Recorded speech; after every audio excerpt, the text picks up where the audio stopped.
ကြောင်းရှင်းပြပါ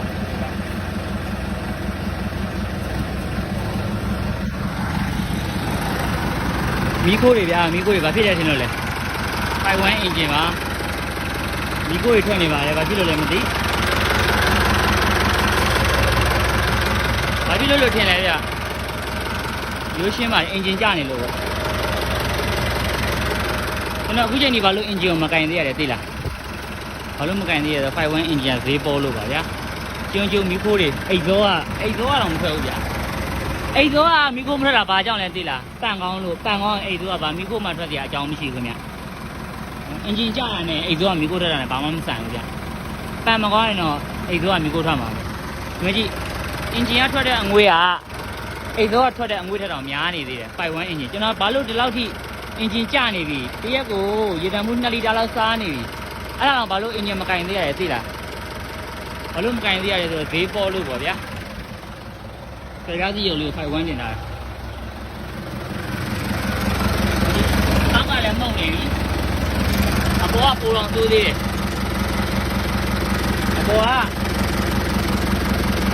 အိတ်သောကျနေရပဲမဟုတ်လားဒါပေမဲ့ဟိမတက်ဘူးဟိတက်တာနဲ့အင်ဂျင်ကျနေမဆိုင်ပါဘူးနော်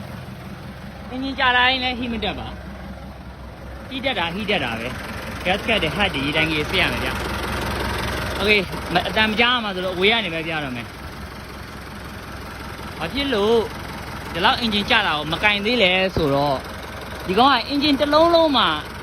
နော် dynamo motor bigama power fly finger ပစ္စည်းအစုံမှာဟိုဟာပဲကြာရလေ25သိန်းပဲကြာတယ်အဲ့ဒါကိုကျွန်တော်တို့က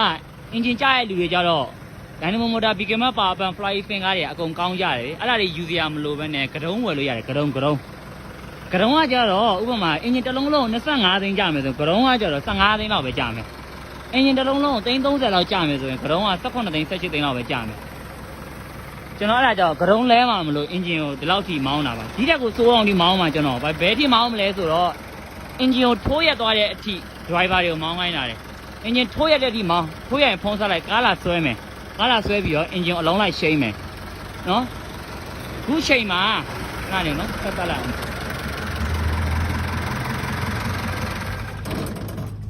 ခုချိန်မှာ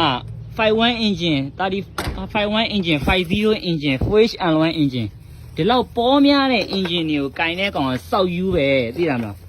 နော်ဘလောက် workshop ဆရာတွေကဘာတွေပဲပြောငါအာမခံပေးမယ်6လအာမခံပေးမယ်လို့တစ်နှစ်အာမခံပေးမယ်သွားမယုံနဲ့နော်ဂျပန်ကျ engine တော့သူတို့ကင်တာကောင်းနိုင်ပါဦးမလားဗျာကိုယ့်ကိုစဉ်းစားပါဗျာဥပမာ engine ကင်အနည်းဆုံးတစ်ပတ်ကြာမယ်ဗျာအလုပ်တစ်ပတ်ပြတ်မယ်ဗျာညတော့ rain piston ပါညာboring ထိုးတာပါညာနဲ့အနည်းဆုံး15သိန်း18သိန်းလောက်ကုန်မယ်ဒါပန့်နေပါရင်မပါသေးဘူးเนาะအဲ့ကြတော့ကျွန်တော်ပြောချင်တာကအခုအရင်တော့ကန်နိုင် engine တွေ32 33 34 35အဲ့ဒါတွေကိုမပြောဘူးအဲ့ဒါတွေကကြောင့်အလုံးလိုက်လဲလို့မရဘူးခင်ဗျားတို့ကတုံးဘယ်သူမှလည်းရောင်းမှာမဟုတ်ဘူးဘာလို့လဲဈေးကြီးလို့အဲ့ engine တစ်လုံးနေရော35ဆိုရင်360ဝန်းကျင်ရှိတယ်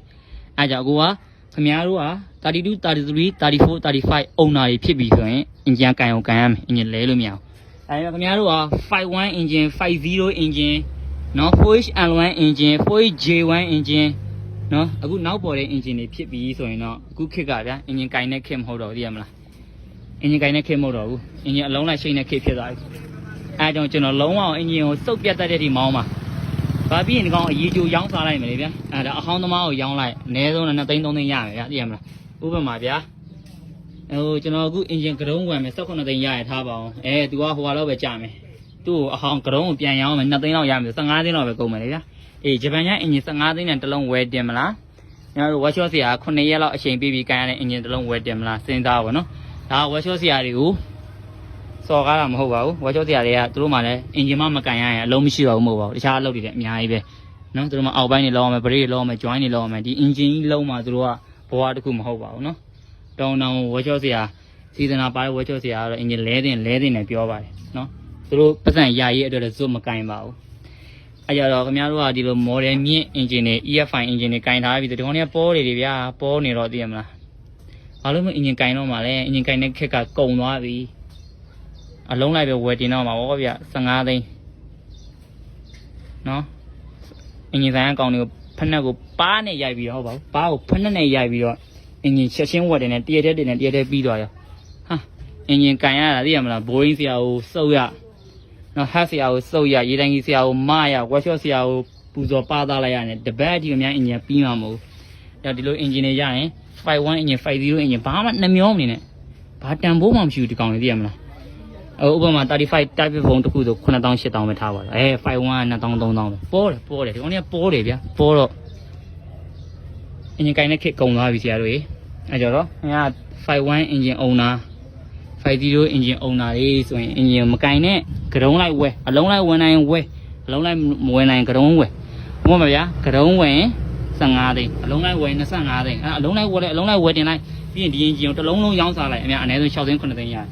အဲ့တော့ဒီကိုပဲပြန်သွားတာပဲသိရမလားတကားမဆက်တန်ဃာလေးလည်းအသေးလောက်ထားရင်နော်ဒါကျွန်တော်ရဲ့မူပိုင်ပေါ့နော်ကျွန်တော်လုံနေရပုံစံတိုင်းနဲ့ရေတိုင်းရတဲ့ကန်တာရေတိုင်းရေလိုင်းအကြီးစက်ရုပ်ရေတိုင်းကြီးထည့်ထားတယ်တန်ဃာလေးကလည်းအသေးလောက်ထားရင်နော်ခီမတက်အောင်လို့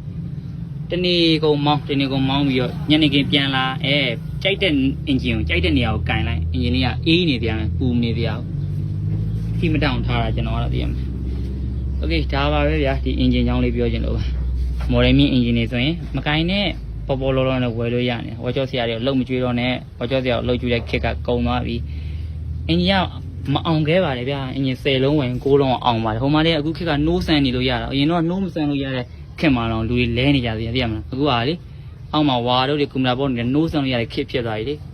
အဲ့ခက်မှာကိုယ်တိုင်စိတ်တိုင်းကြရွေးစိတ်တိုင်းကြ no ဆန် engine သားနေနားထောင်ပြီးတော့ဝယ်ပြီးတော့အလုံးလိုက်တင်လိုက်တယ်ဗျာပြီးပြီပေါ့ဘာလို့မို့ဒီလို engine ကိုကင်နေတော့မှလဲအဲ့ကျွန်တော်ဦးဒီ engine 2နှစ်လောက်ရှိပြီတော့ engine တရက်ကို driver ပြောတပူးစားအေးထက်မောင်းနှစ်ဘူးဒါပေမဲ့သတိထားစရာတစ်ခုပြောပြမယ်အချိန်လည်း9မိနစ်လောက်ရှိသွားပြီဆိုတော့ engine ကြပြီအပေါ်အောက်ကလည်းအငွေးထွက်ပြီအပေါ်ကအငွေးထွက်ပြီလို့တီးပြီဆိုတာနဲ့ engine ဝိုင်ကိုပြပါစီပဲဝယ်ထဲတော့ဆရာတို့ရေengine ကြနေပြီ rain နေ piston နေဟာနေပြီအဲ့ဒီမှာများ American engine မကလို့ American engine ဝိုင်မကလို့ Germany engine ဝိုင်ထည့်တယ်အများ engine ကိုဘလုံးမကယ်လို့မရတော့ဗျာသိရမလားအဲ့ကြတော့ကျွန်တော်တို့ engine စကြပြီဆိုတာနဲ့အင်အားကောင်တွေကိုအရင်တော့ engine အသစ်ဆိုရင်တော့1540ဟိုလို NASA တို့ train တို့ဘာလို့ညာလို့ဝယ်ထည့်ခိုင်းနေဗျာအကောင်းစားတွေပေါ့နော်ဟို engine စကြပြီဆိုတာနဲ့မထည့်တော့နဲ့engine စကြပြီဆိုတော့ခင်ဗျာ engine သုံးစားလို့မရတော့ဘူးလေပြန်ကုစားလို့မရနိုင်တော့ဘူးအဲ့ချိန်မှာကျွန်တော်တို့ပြပါစီဗျာဥပမာပြပါစီ engine တစ်လုံးအတွက်ကျွန်တော်တို့ဒါဆို10လီတာထည့်ရမယ်ဗျာ10လီတာဆိုကျွန်တော်3000လောက်ပဲကြာမယ်ဟိုကောင်ဆို10လီတာဆို2ပုံးဝယ်ရမယ်ဗျာ2ပုံးဆို9000 8000ကြာမယ်ဗျာမလို့တော့နဲ့အဲ့ဒါထည့်လဲအလကားပဲနော်ထဲကောင်တွေစောက်ယူလို့ပဲပြောမယ်အေးမင်း engine ကြနေတဲ့ engine နဲ့ငါကြနေတဲ့ engine ငါ engine ဝိုင်အစုပ်ပဲထည့်မယ်မင်း engine ဝိုင်အစုပ်မင်းကအကောင်းစားထည့်ကွာပြန်မလားဒါပေမဲ့အည်သွေးချင်းအတူတူပဲဖြစ်နေရတယ်ကျွန်တော်ပြောတာနားလေလားမသိဘူး engine ကြပြီးတဲ့နောက်မှာဘာမှဆက်လုပ်လို့မရတော့ဘူးအဲ့တော့ဖင်ရပြီးအကောင်းစားတွေထည့်မနေတော့နဲ့အေးမင်း engine ကြနေပြီအပေါ်ကလည်းမှုန့်နေပြီအောက်ကနေမှုန့်နေပြီဆိုတာသိရတဲ့အချိန်မှာနော်လမ်းဘေးကဟိုသာ engine ဝိုင်နဲ့ cycle တွေထည့်တဲ့ engine ဝိုင်နဲ့ထည့်လို့ရတယ်နော်ပြပါစီတာဝယ်ထည့်လိုက်တော့နော် okay ပါအဲ့ဒါလေးပြောချင်တာပါ okay see you again